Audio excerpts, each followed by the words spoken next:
This brings us to what I think is the most important insight about organizational immune systems.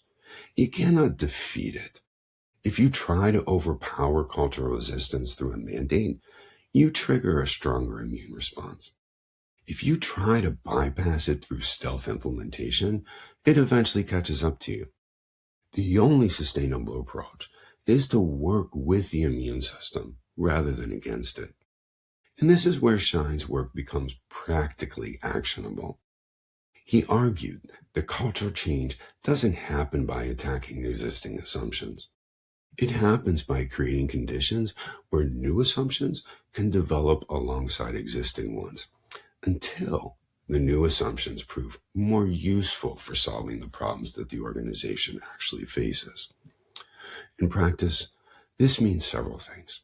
First, you need to make the immune system visible before you trigger it. This is the diagnostic work I discussed before.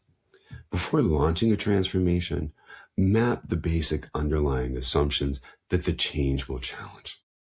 If you're implementing a collaborative decision-making platform in an organization that deeply assumes decisions should come from experts, you need to know that before day one, not discover it at month 6 when adoption has stalled completely.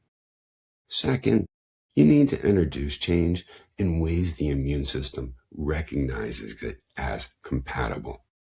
Instead of framing a new technology as replacing the old way of working, you gotta frame it as enhancing the things the culture already values. If the organization's underlying assumption is that individual expertise matters most, show then how the new tool amplifies individual expertise rather than threatening it. You're essentially coding the transplant and proteins the immune system recognizes as itself. Third, you need to build psychological safety for assumption testing. This connects back to Season 2, Episode 1 on identity crisis.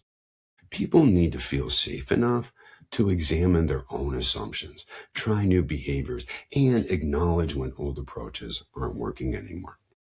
Without psychological safety, the immune system has no mechanism for updating its recognition patterns. Fourth, use early adopters as the bridges, not the outliers. Instead of letting the immune system isolate people who embrace the change, design structures that make early adopters the connectors between old and new approaches. Pair them with respected members of the existing culture that helps then adoption spread through trusted relationships rather than being perceived as an invasion from the outside. And fifth, measure assumption shift, not just behavior change. The transformation isn't complete when people use the new system. It's complete when the underlying assumptions have evolved to make the new behaviors feel organic and natural rather than forced. This is the difference between compliance and culture change, and it's the difference between transformations that stick and those that regress the moment leadership attention moves elsewhere.